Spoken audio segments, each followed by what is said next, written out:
Well, good morning, everybody. How you guys doing? Good, thanks. Good. So we're going to talk about what's happening on the buy side of the world of ultimately addressable television, but I think also broadly defined maybe as data-driven, precision thought, media and marketing opportunities. It's a topic that I think is getting a little attention these days, right? Yeah. Each of you guys have different roles in that space, but I thought where we would start is we're just ending, or have just ended, that traditional annual ritual called the TV upfront. All right? And I'm curious to know, given what you guys are working on and the precision marketing, addressable TV, addressable advertising initiatives that are underway with you guys, whether or not you saw or you have seen what you're doing impacting the upfront negotiations. Mike, I'll start with you. So I would say not at all, not even as much, for a couple of reasons. The majority of the addressable business are scattered dollars, right? The majority of the addressable business is conducted with the MVPDs using the local 2 minutes per hour, none of which is really traded in the upfront.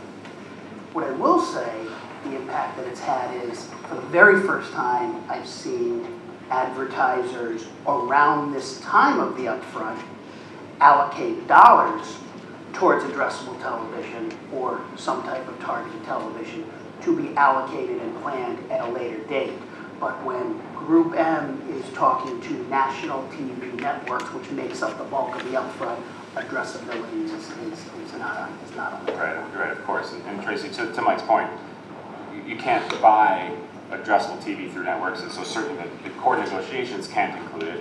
But I think as Mike was going down the path, I love your perspective as well. Are you seeing marketers think differently of how they allocate budgets into the upfront, maybe as a result of these new opportunities? So my goal on this panel is to disagree with everything Mike says, just to keep it a little lively, right? So I would disagree. I feel like we're painting the picture way too small about the 2 minutes addressable households on the big screen. I think precision video is a way bigger opportunity than that. And so I've heard a lot of people who conduct the upfront, a lot of the sellers talk about data products and how to find the true audience within their pool of inventory.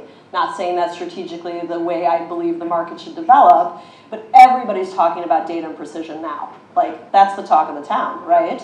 Whether we're allocating, and so the problem with allocation to me is that we still lack, as an agency, enough granular level data to put together a proper allocation.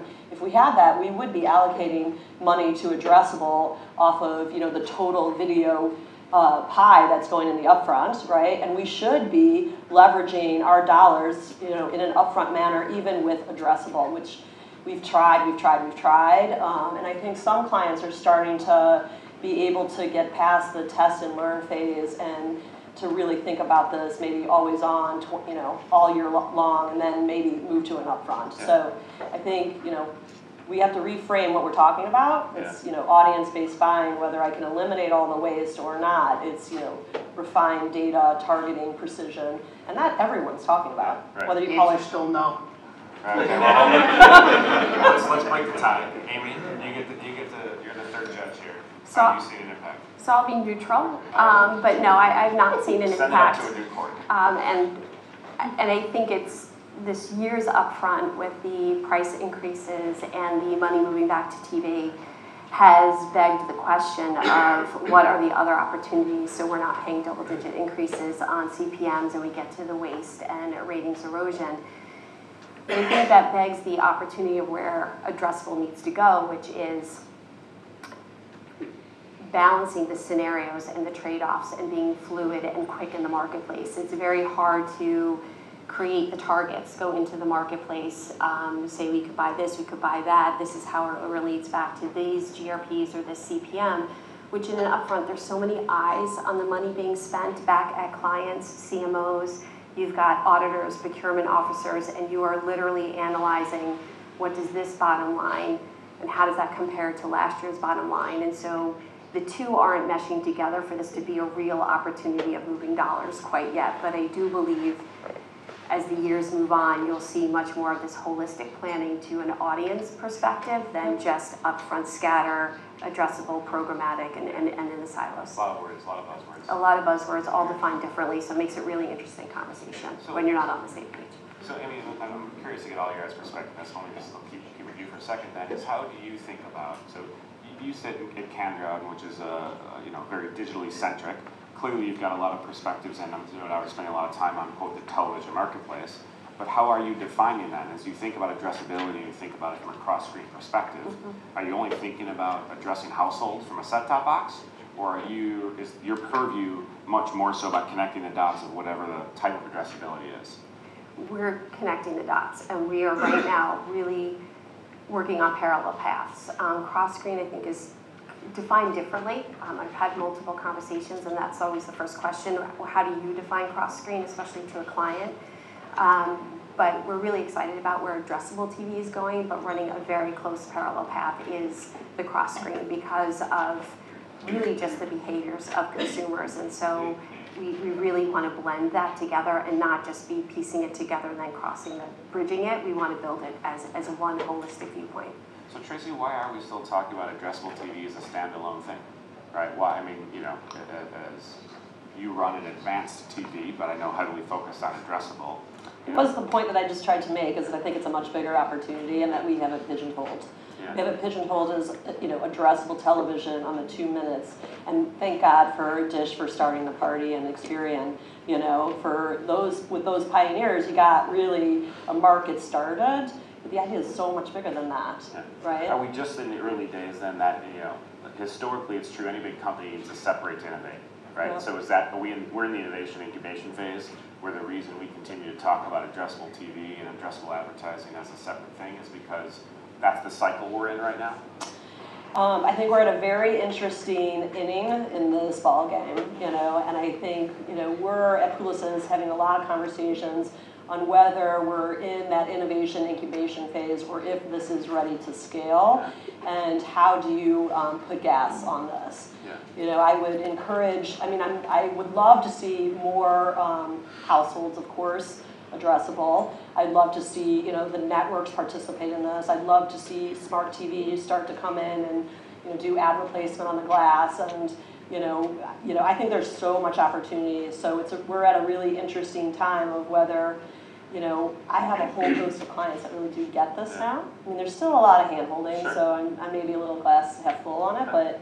Yeah, let's go down a lot of those paths. There's a lot of kind of innovation there. I do want to get Mike real quickly your perspective on that as well. I would love a lot of that too. I'd love to be 6 feet tall. But at the end of the day, we focus on television as it relates to addressability because that's what's new. Addressable targeting on digitally served platforms is nothing new. Yeah. It's not new. Joining it together with television is new. So we refer to that as what we call device level addressability. So we will run a addressable television campaign targeting households in the market that buy a car, households that have purchased a particular brand of soap or deodorant, and then we will take that same data source that we've used to match to identify the homes and expand that out to tablets and smartphones, and then use companies like Experian to dedupe that and measure it across the entire board. So that is an addressable media campaign to the extent that we can do it today. And that's happening more and more. It's just, it requires a lot more work to sort of stitch together all the pieces and get an accurate read. Yeah. Mike, sticking with you for a second. So, but that speaks to, and again, this is television is often thought about. Traditional television is often thought about very top of the funnel type advertising opportunities.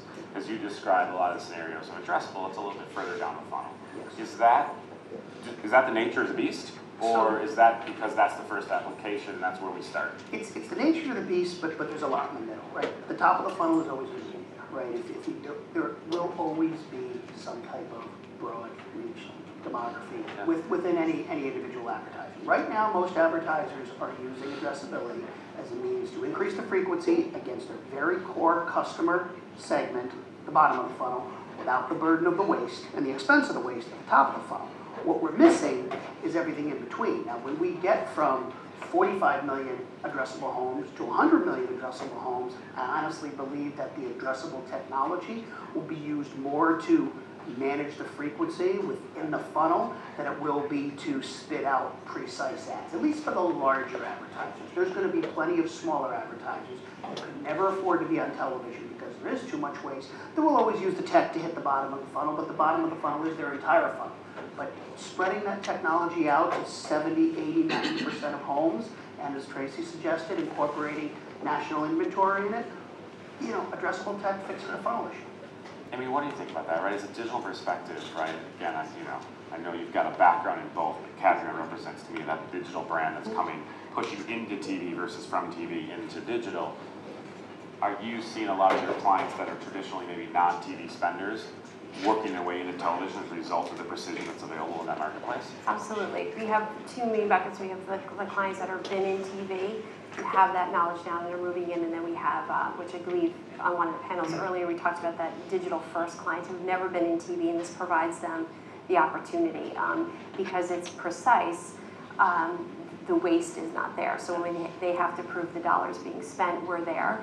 And we're also able to tap into their data. They're already been using their data since day one at these companies, so we're able to really use that to framework the buys and really prove it out on the back end, which really makes it exciting and usually brings them back for a consistent basis. What Amy said earlier was important, and that's one of the hardest parts about any addressable execution, particularly in television, is helping the clients figure out that segment, who they really want to reach. Don't forget, we have 50 years of this adults 18 to 49 nonsense.